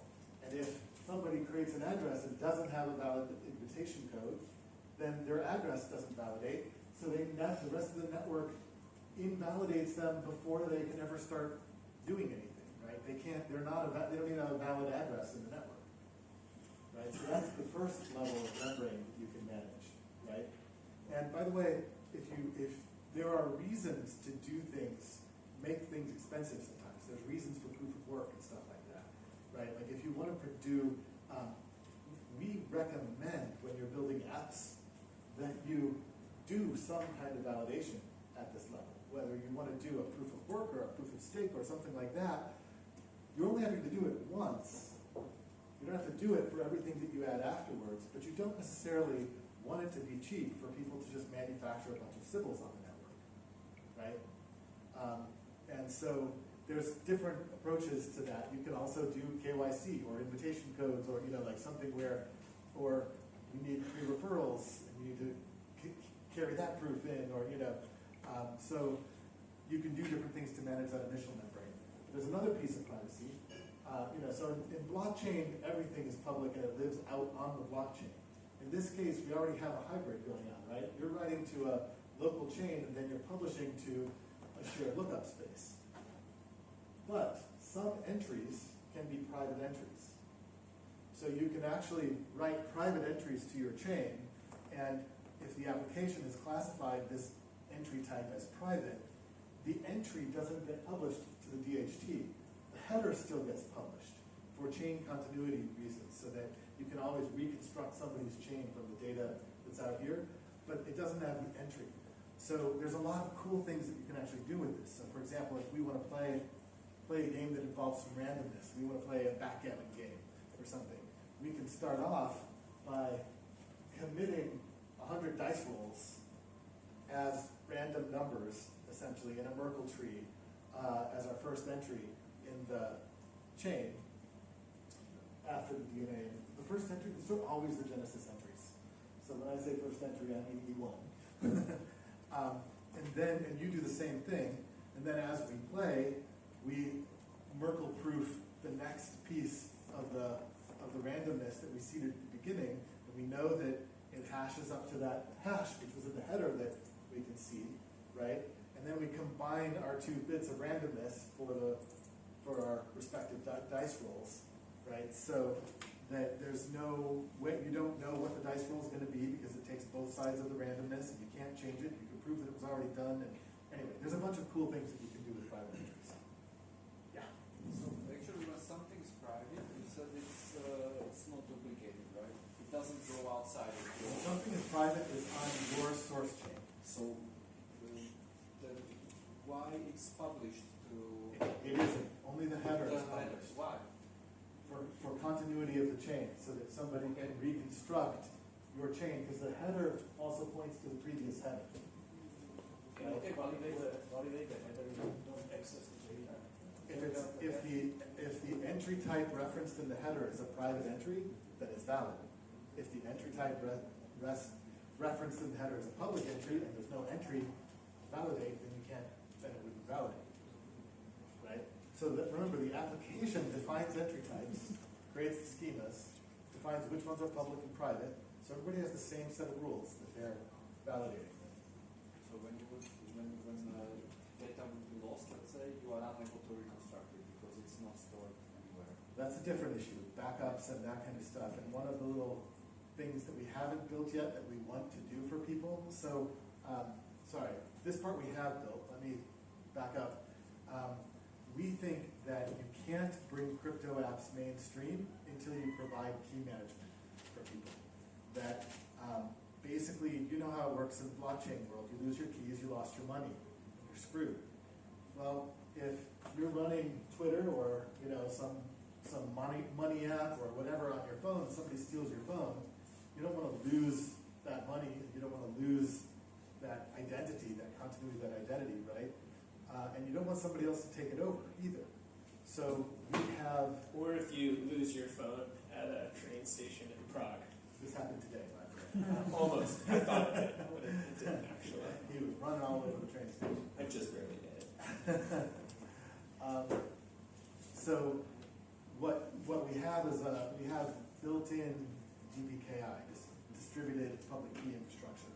And we have an application that runs on Holochain called DeepKey, and we are making that available as a service, and we're basically encouraging everybody who builds an app to tie into DeepKey so that you have key management. You can write your own key manager if you want. We're suggesting that you at least do key management so that I can log in from my laptop and revoke the keys that were on my phone, right? And the part that I was starting to say that we haven't built yet. We have built deep key and the key value and the key replication and that kind of stuff. What we haven't built yet is something we want to do, which is basically where we do automatic source chain replication between your different devices that you have declared are part of the same deep key set. So in other words, if you say, this is my laptop, and this is my phone, and this is my Holoport, for those of you that don't know about Holoports, we've sold a bunch of hardware devices for hosting on the network, sold about 3,000 hardware devices that hopefully will be shipping out soon. They've actually left the manufacturer, but we're holding them because we haven't launched the live Holo hosting network yet. But then so you say that your host key over here is yours as well. Then we can automatically replicate source chain data between your things. And you're basically backing up to yourself, saying you trust yourself. So your private entries and everything would be backed up to other nodes, so you can reconstruct it. We're also planning to offer a backup app, but we haven't built that one yet either, where you can just encrypt things and post them to a backup that you can run between whatever nodes you want. Like you can just say, yeah, 5 of my friends, we're going to run a little thing where we just back up each other's stuff, and we're going to encrypt stuff back up to each other. Is it possible to change the private and public stuff? Let's say if something's private, can I make it public? Or no. When something's public, can I make it private? No, if the entry type was defined as private, it's always private. If the entry type was defined as public, it's always public. But you could, for example, have an entry type called draft, where you have a blogging app and you have drafts that are private. And then you can write a new commit that is a post, which is public, or whatever, right? And so you can carry data over from a private entry into a public one. Plus, we have already, as part of the HDK, the Holochain Development Kit, has messaging, internode messaging. So you can do private messaging between nodes. So you can always selectively share your private data with people. And you pull the security model over. The security model, the one unified security model behind all of this, are you guys familiar with capabilities-based security by chance? So there's an argument in the space. Some people are very opinionated about capabilities being the only way that you can do secure security and access control lists. Always have security holes because of confused deputies and blah, blah, blah. It's worth looking at, by the way. We're doing capabilities-based security with cryptographically verified keys. So what this means is that this is the first capabilities token on the chain. It basically says this is the public key that is allowed to author things to this chain. It has a set of permissions associated with it, which will basically have to do with authoring to the chain. It says this is who's in control of this chain. You can revoke that token later, and that's a part of the key revocation process. But we can also add other things later. I could have a blog thing here, and I can say, well, Eric is a guest blogger, and I can post a token on my chain that says his key is allowed to call these functions. And then he takes the hash of this token as basically his API key to be able to call in when he wants to post to my blog. And basically I've just given him permission to write to my chain. Then I sign with my author key, I sign it to my chain, but I basically just gave that permission. So the same thing works. Remember we talked about bridging apps that you can call between apps, the apps, same apps on your same computer. We talked about doing that for migrating or updating between versions. You could also do that between, like, you're running a Twitter app and a Slack app, and you want the tweets that happen in this space to show up in a particular channel, or you want the posts that happen in this channel to end up being tweeted. You can bridge between those apps and put explicit permission tokens as essentially like API keys for those apps to talk to each other. It's all one unified security model. It's also the way UIs connect. UIs are also expected to be passing in a signed request. They have to be signed with the right key. What happens in this world when I want to collaborate on one file, for example, with more users? Where on the picture would it be? Let's say if 2 users, 10 users are able able, let's say, to modify one file, then what kind of verification where it would take place, let's say? So because in Holochain, we're saying all state is local, not global, somebody would have to host that session of collaboration, right? If you're doing a Google Doc simultaneous editing or a HackMD simultaneous editing type of thing, where you literally have everybody editing one thing, there has to be one thing that's being edited. We're saying state is local. So right now, when you use Google Docs or HackMD or whatever, you're going through the same. They're creating different sessions into the same delta log essentially, right? So that everybody is connected to. That's the advantage of centralization over decentralization.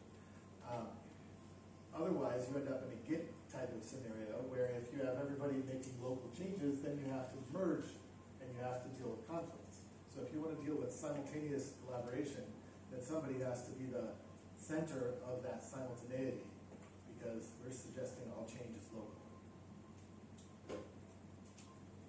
Does that make sense? Yeah. Thinking about different scenarios. Let's say if I chat with somebody, Yeah. then is there owner? Chat. We wouldn't look at chat as simultaneous editing. We would look at chat like tweeting, right? Where you do. I'm in voice, for example. Oh, voice chat, not Slack chat or something like that. Okay. What would continuous saving do with the system?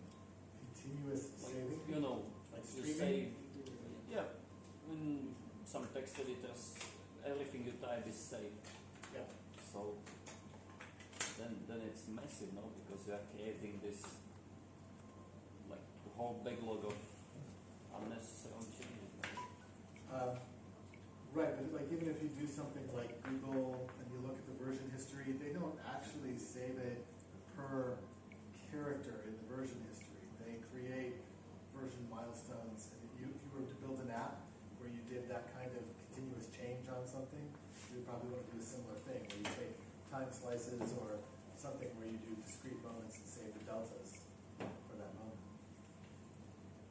And we have, by the way, had somebody build a live streaming app on Holochain.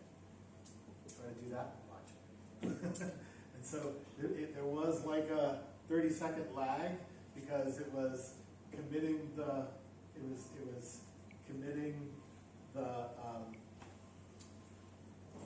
segmenting the pieces of the stream as different entries of a particular size and saving them to their chain and pushing them to the DHT, and then they were sharing access to the keys as it went. But anyway, we had somebody at the hackathon build a live streaming app, and that was pretty cool. Does that answer your question? With this live streaming, that I have to save all the data I've seen in my work. No, I'm just consuming it. All the data you author has to be in your chain, and then some level of redundancy gets published out there. So no.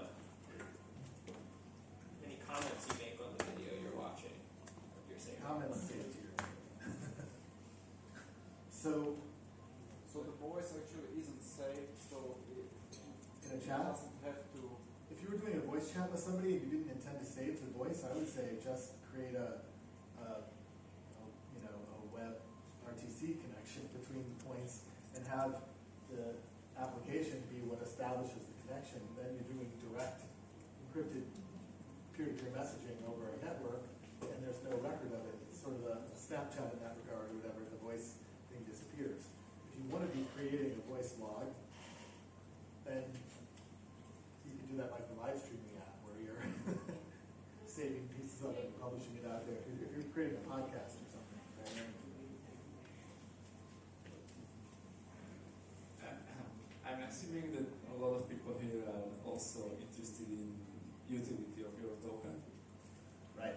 So we didn't talk much about the token. Interestingly enough, we don't promote our token much. A bunch of people are pissed about that because we don't like post our token. There's a bunch of token holders out there that's like, why not more advertising and blah blah blah. Nonetheless, so far we are the highest performing ICO in terms of returns, for all of 2018 and 2019 ICOs.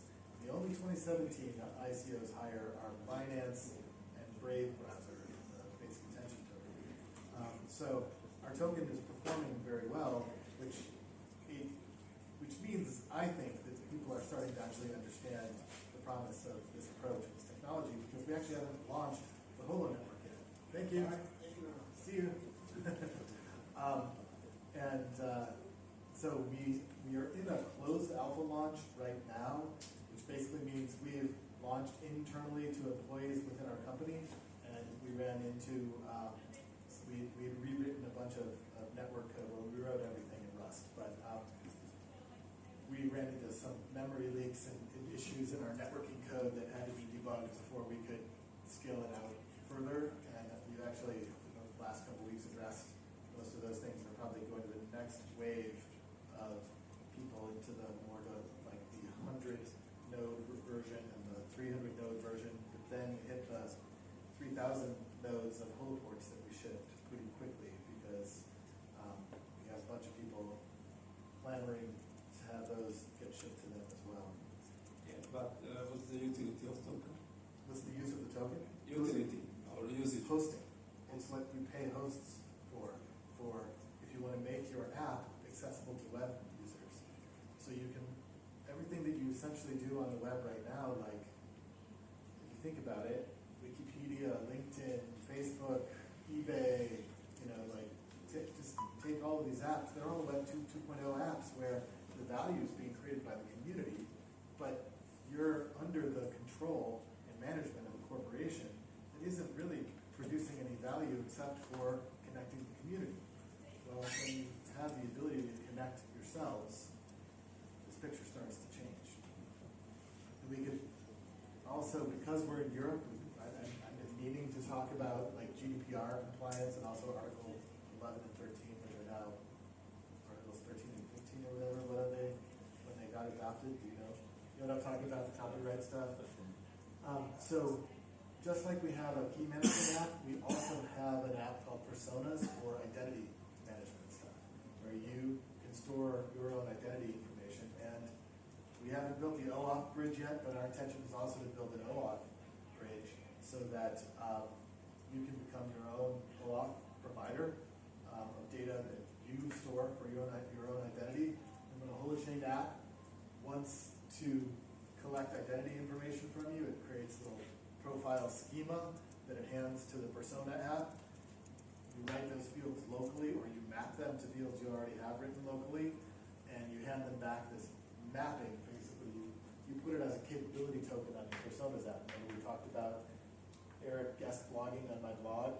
Well, this is you guest viewing my Persona information. I put a capabilities token on my Personas app that lets this other app query my personal data, and the other app doesn't have to store it long term. They can store it in an ephemeral index kind of thing. But then all I have to do is revoke that token, and they lose access to it.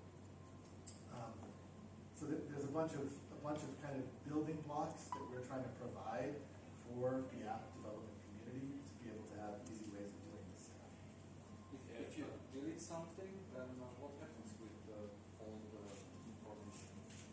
If you delete something, is that what you said? Who's the you and what got deleted? I don't know. You're saying if you delete a tweet. Yes. Okay. Or So file this or whole whatever. space, just like a chain, is monotonic, right? The chain can only be added to from the end. You can't go back and change anything, or you break the hashes of what's been published. That's what makes this an immutable history. So if you want to delete a tweet, what you do is you publish a delete action that points to the hash of the tweet that you're deleting, and then when that thing gets published out to the DHT, that gets also, the delete action gets validated as to whether or not you had permissions for it. And if you did, then the message gets sent to the nodes that are holding the original tweet, and it gets marked deleted. The tweet is still there. This is a monotonic data store. We can't do the gossip and synchronization required if we actually take away the data, because we don't know what order people are going to receive messages in. So we don't. If you receive the delete before the add, then you get the add, then you would end up holding it, but without it being marked deleted, and you're right. So we have to hold both, and then we mark it deleted. And we have a whole CRDT process, conflict-free replicating data types. If you're familiar with that stuff for resolving all this stuff. So actually, since you launch it, Yeah. or since you get in, there's no way out actually. The data will be stored infinitely, right? There's no forgetting mechanism or So something. as long Years. as long as anybody is running that app, then the data in the DHT is existing somewhere. If everybody stops running that app, then Basically, like, you delete something off of Google Drive, Google still has everything you've already done. The difference is here, It's still possible to delete this Yeah, physically well, somewhere. no, you're not deleting it from Google stores. You don't know if Google's actually deleting it, right? Yeah, but it's physically stored on a hard drive. You can PC, destroy it. Google PC. well, these are all physically stored on people's hard drives. Yeah, so those people that are storing it, just like Google storing it, could delete their hard drive. Yeah, but like wipe let's their say hard drive. in 10 years this will be totally obsolete. The computing power will be immense. You will be able to Yeah, as long as decrypt the hash, so all the data will be exposed. So there is no way, let's say, to modify any data that is already stored in the Holochain. that's why private entries. We would suggest the idea of publishing these things out to a public blockchain, and thinking that because you've encrypted it, it's secret, is a mistake. That's the whole purpose of having different layers of membranes, right? As one, you can say who gets to join this network. Two, you can say who gets to see your entries, right? So if you're worried that somebody's going to see something, you shouldn't be publishing it to a shared space, unless you trust all the users in that space. We gotta move on to Jakob. Wait, we have a question from... one question. I know, but Jakob's pushing it. About this? Jakob, can he ask his question about this topic? It's about the deletion. Can I have a shout? Hey, Let's say it into the mic so that it gets on the stream. So it's about the deletion. So if I came a bit later, so sorry if it was already answered, but isn't the DHT actually storing only the proof or hash of your local state of the local chain? Or No. is it actually storing all the data? it's actually storing all the data. It stores the entries and headers. Okay, that anybody publishes. so the second question would be, if I want to be part of the DHT, Yeah. like running the node of the DHT, Yeah. what kind of hardware requirements are necessary for me, and what are my incentives to be such a Again, minimal. So you were here for the part where we said there is no holochain, right? There's not like a monolithic blockchain where every app runs. You just are running the apps that you're running. And it's sharded. So you're only having to carry the load of whatever the redundancy factor is. So basically, if in the example we were using, we were saying on average, Twitter with 330 million users, if they put in a redundancy factor of 50, that would mean each user has to store 55 tweets a day, right? So every 27 minutes, you have to do 2 milliseconds of computing work to validate a tweet. So it's a low load, and the incentive, Holochain doesn't have a currency. Holo has a hosting currency, but Holochain apps don't have a built-in currency. We say the incentive is for you to control your identity and own your data, and not have a company in the middle. I know I'm frustrating you. I'm trying to do my best. So I want to just check in. We've got 5 minutes till the when we're supposed to end, when it technically ends, and we have some questions on here that I did want to make sure that we get to. It is not to cut you off. If you're capable of holding it, I promise that Art will answer your question at the end. If we can get to these first, if that's okay with you. I'll stick around. If you need to do it now, I'll hand it to you, and we can just go over it. It's related to the hosting. Okay. All right. Go fast.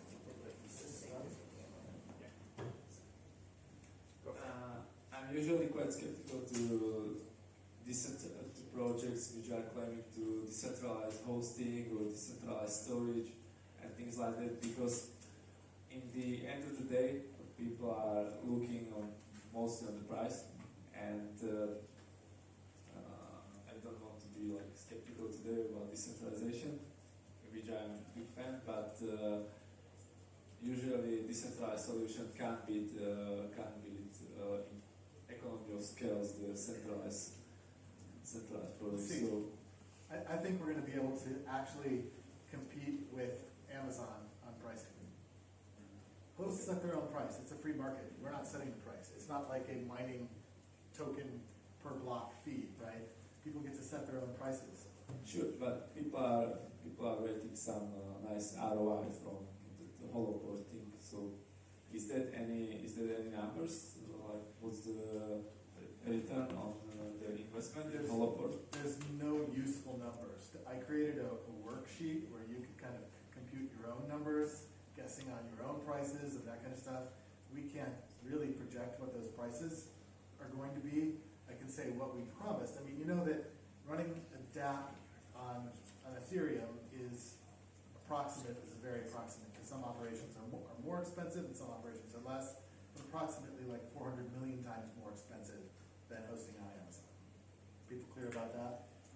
So this is the range we have to compete in, right? Like 400 million times more expensive and the most well-known dApps platform versus the most well-known cloud hosting platform.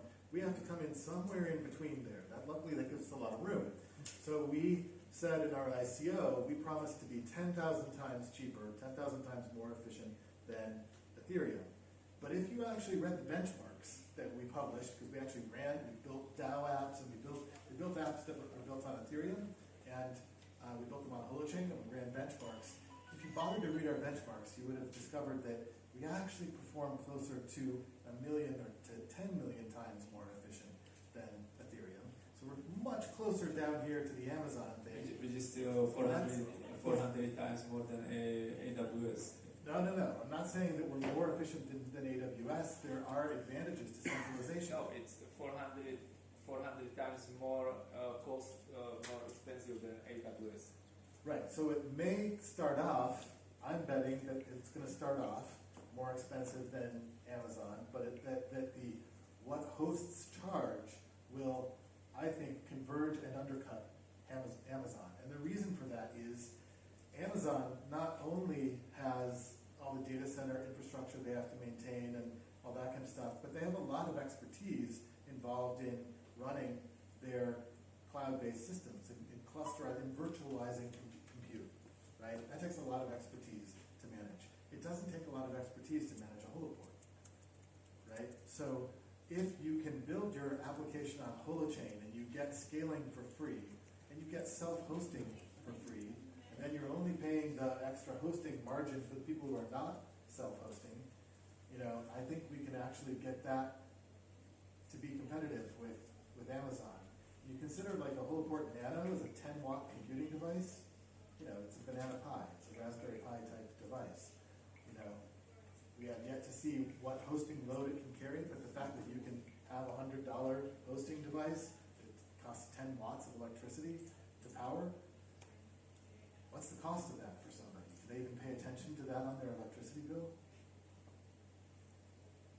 But they are pay attention to their bandwidth bill.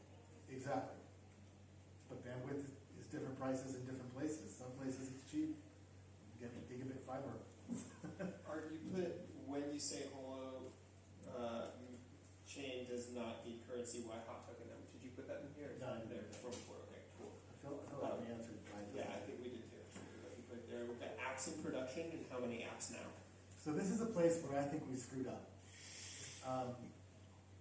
We had a prototype version of Holochain that was actually pretty good, but we knew we wanted to rebuild it in Rust because it was really one of those prototype things. Like, we didn't build it with strong crypto security in mind. It was more like proof of concept and then we sort of like tacked on some security later and some things like that. But that's a horrible idea for how to build a strong crypto app. We wanted to build it more like bulletproof from the ground up in a stricter programming language and that kind of stuff. So we started rebuilding it in Rust, and we kind of told people, so we had a series of like 22 hackathons all on the old version built on Go, and people were building all kinds of apps. It's like 60 or 70 apps that came out of that. but these are hackathon-like apps. Some of them were like very proof of concept and barely had a UI. Some of them had nice UIs, but not very good data validation rules on the back end. And it was all they were all a little hacked together, like, a weekend kind of hacked together app. There are some apps that went a little bit beyond that, and there are even some that went into production, even though we were saying, don't go into production on the Go version, it isn't secure. So there's a few apps out there like hum.earth that run sort of a blog posting site, kind of a sort of like a medium.com idea that are running on the original version of Holochain. So you can use their web gateway, or you can self-host and people can read it through their web gateway. So that's an example of one of the apps that's actually out there live. So there aren't a lot of apps that are out there live right now, but there are a lot of projects that are building applications that will be out there live. And one of the things I want to highlight about hum.earth, the blogging platform, is that currently it's like a medium.com, it's like a blogging platform, but the way they're planning to use Holochain and the architecture that they're going to be implementing is going to be actually really radical in how it does blogging. So that you could say, maybe you're paying like a penny or something like that for every blog that you read, right? And maybe you accept that as, instead of doing advertising, it has an opportunity to contribute some small amount. But that way, if I'm a blogger, then that way I can get a direct relationship and support through my blogging without having like a lot of stuff in the way. It's pretty radical. So there's a bunch of different apps. One of the big problems we had is we were thinking, okay, we've already built Holochain once. To rebuild it should only be 3 to 6 months to get to a slightly more feature-rich and more secure version. It didn't work out like that. Oops. Rust, first of all, our team wasn't super familiar with Rust. We all had to kind of learn the idioms of a new language. We did hire some Rust developers. But it turns out, Rust is actually a fairly new language and a little bit of an immature language and evolving language that didn't have some of the features we wanted, or we had to use like nightly versions of the programming language to get access to features that we wanted, and they were still a little bug prone, and they were like, and then we were compiling from Rust to WASM, to WebAssembly, because we want to be able to run these apps on mobile devices and browsers. But WebAssembly is a really immature web development environment. Like the tools available for debugging and all that kind of stuff, they're kind of improving. There's some coming online, but it's sort of like you compile your app and now you have a black box and you have no idea what's going on in there and why it's not working. And anyway, it has been a slower process. So instead of being 3 to 6 months to rebuild in Rust, it took us about a year to get to the same place that we had been, but in the more industrial strength version with some additional like crypto security features and stuff, some key management. Yeah. Cool. Last question to touch, and then we'll do a closing, get a little picture, and then we can circle up with chairs if people want to dive deeper with art, or we'll go out to dinner or something. Dinner. Okay, yeah, and I'd like to do an announcement afterwards for the hackathon, right? Totally. She also asked to do the outro. Okay, great. All those things are going to happen really near future. What are you doing to get more people to build on Holochain?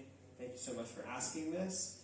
We're doing this right now. And a hackathon in Prague in September. We're doing a hackathon in Prague in September, immediately following Rebooting the Web of Trust, and it's going to be rad. And it's way more fun than this, at least for us, and pretty much definitely for the participants, because it's not in the format of blah, blah, blah. Blah, blah, blah, blah, blah. You get to build things. Listening. It's just like actually like building stuff and learning by doing. So in order of magnitude richer. Do you have a date for that? We do have a date for that. Is it this?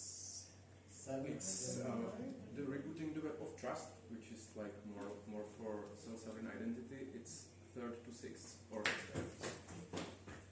So there's 2 events. One of them is the Holochain Hackathon, which is from the 6th till 8th of September, so over the weekend.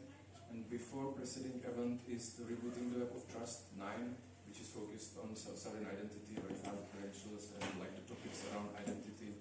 So that's just before that, 2nd to 6th September. You will find the announcement on holochain.cz or holochain meetup group Prague. So we will be putting the hackathon announcement there. Thank you. And then we also have a community Slack clone called Mattermost. If anyone would like an invitation to that, come and see me. Give me your email, and I will send you an invitation to our Mattermost.